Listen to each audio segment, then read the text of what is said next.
I want to say something about the vocabulary and the words which we use. Yes. And we are, the words success and failure are in circulation. And the word success has got a tremendous survival value. And society, overtly or covertly, gives you encouragement and an impetus to go behind success. And contrast this with the other thing, that the moment you fail, then society begins to be indifferent to you.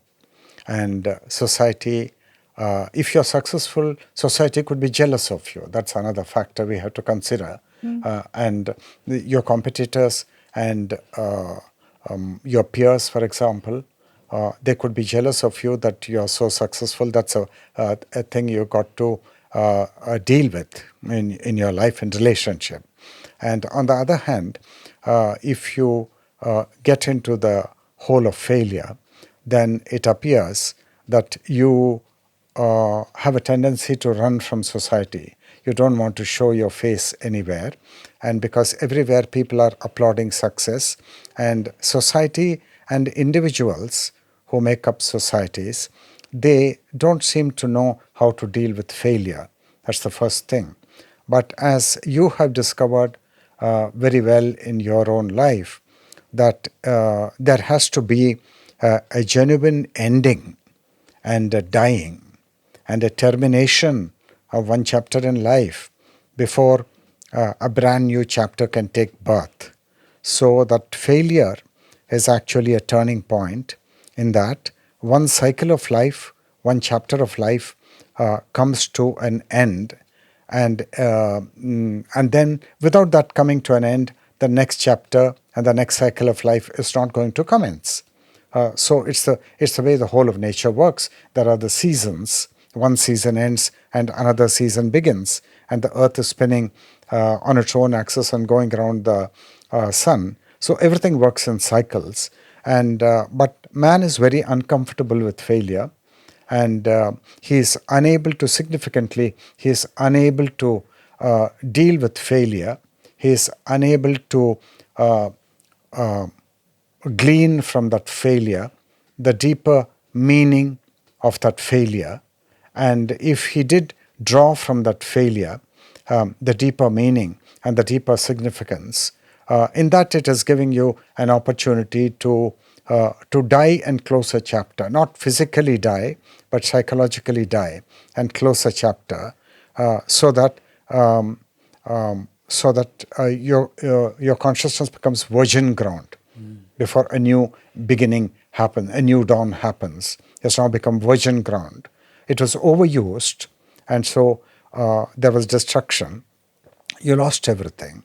And when that ending happened, there is a prospect of beginning. And I think it's a great art that how to go through suffering when it actually arrives, and how to live that failure, which may be another aspect of that suffering, and then how to enter into from the winter season of life into the spring season of life. How to do that? Don't you think that's a spiritual art, or it calls for great intelligence and alertness for you to know what you're going through?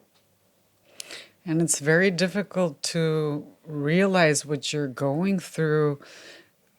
Like, again, as if you were like, you fall into a river has an impetuous current, and you're just tossing and turning and rocks, and you're fearing for your life because maybe you're going to get crushed into the rocks, or God knows where you're headed. Right. And it's very difficult, and nobody gives you any tools or elements to try to calm your mind and go with the flow without fear, which is so difficult. Would you say that? See, all the great men in the world, they've been through big failures, and they don't count their successes as feathers in their cap. No, But I think it's the failures which really made them, which gave them character, and which gave them that inspiration to do the most daring things, not because they are daring in themselves, because they are driven by a deeper inspiration for the good of man, something like that. They're not self-centered actions, but for the larger good of the community, larger good of mankind, they're doing. I'm thinking of Mahatma Gandhi and Abraham Lincoln, who are shining examples that there has to be a great deal of suffering and failure.